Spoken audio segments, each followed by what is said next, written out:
It's cash? Yes, it's cash. Wow, it's cash! I like cash. Hindi siya nakakahawak masyado ng cash. Bimbi, masayang-masaya nakuha na ang kanyang kauna-unahang sahod bilang adult dito sa Eat Bulaga. Exciting nga ang first sahod at unang-unang gagawin nga raw niya ay ititreat ang kanyang Mami Chris Aquino at may pangako nga raw siya sa kanyang Mama Chris, alamin kung ano ito.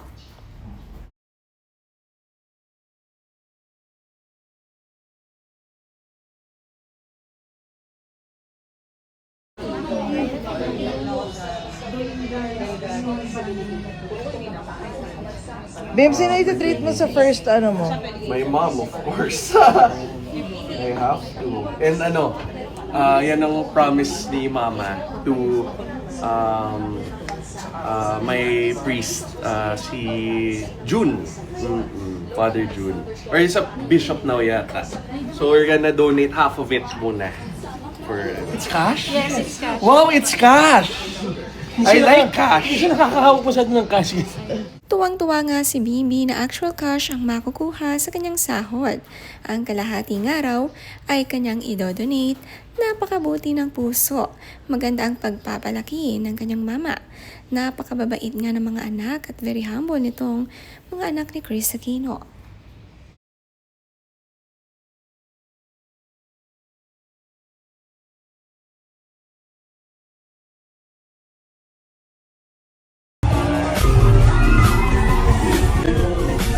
Enjoy talaga ni Bim ang kanyang trabaho sa Eat Bulaga. Masaya nga siyang winelcome dito at kapartner pa si Riza May.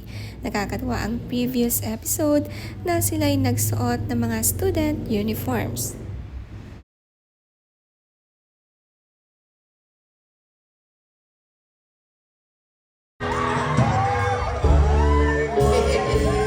Marami namang kinikilig na Bimbi at Riza, may spark nga silang dalawa. Noon magkasama sa movie, noong maliliit pa ay ngayong malaki na, ay sa Eat Bulaga naman bilang mga host.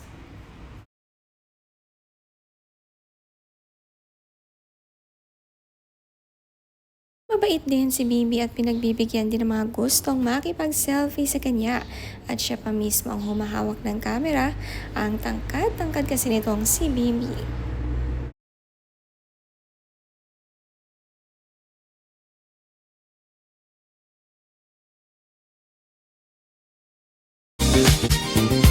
Masaya nga si Bimbi at nasusubukan na ang naging trabaho ng kanyang Mama Chris Aquino noon na maging TV host din. Thankful na napapanood din ito ng Mama Chris at minsan dumadalaw din sa studio. Proud na proud sa kanyang anak. Masipag din palang magtrabaho itong si Bimbi. Kahit na mayaman na nga sila, iba pa rin ang may trabaho na ginagawa nakakapagpasaya pa ng tao.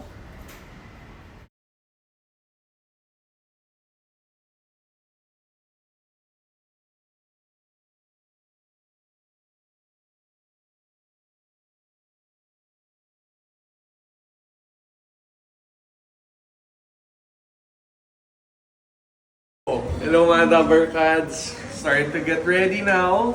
Papa Jack is right there fixing my clothes. So, starting to get ready.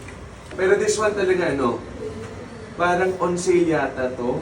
And then sabi ni Mama para Ito, this one naman, pili ni Ate Miles. Ate Miles brought this from when we went to the mall.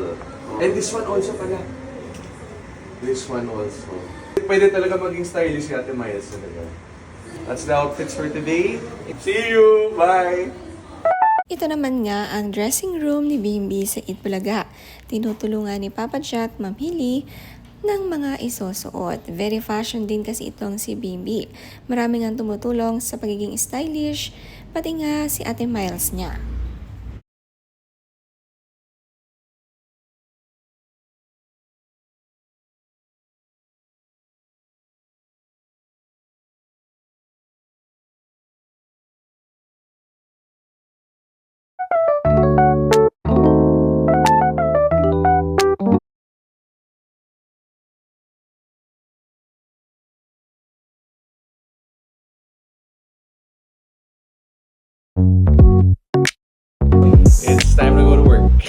Naka-work mode nga si Bimbi at masayang tinanggap ang role na ito para sa kanyang Mama Chris na excited din talaga siyang pumasok sa showbiz world.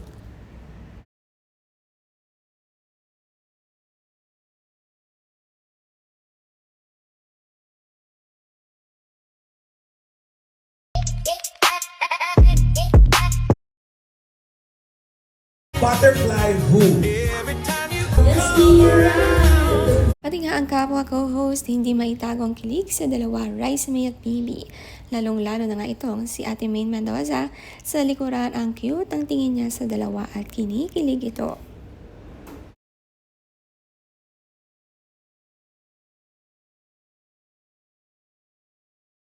Na nga ang bagong love team ng Itbulaga at araw-araw inaabangan ng tao. Sana nga raw ay everyday na si Bimbi rito at maging regular at nagustuhan talaga siya ng mga tao rito.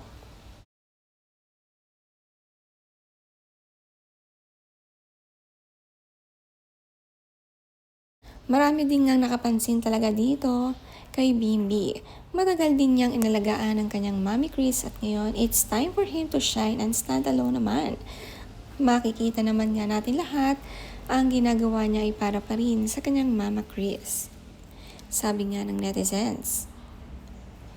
Wish ko lang Bimbi sana maging regular ka na sa fab namin noontime show na Eat Bulaga. Ang galing mo pala kumanta, nakakatuwa talaga kayo ni Raisa. Ang lakas niyong magpakilig ng mga tao.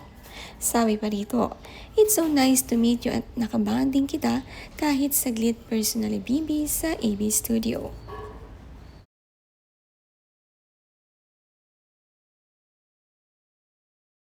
Sabi pa nga dito, I can't help but wonder what kind of love, guidance, and parenting it takes to raise a child who grows up to be as grounded, respectful, well-rounded, and as remarkable as Bimbi. I wonder how you did it, Miss Chris. I have nothing but admiration for both of your children. You raised them beautifully and it truly shows in the kind of people they've become.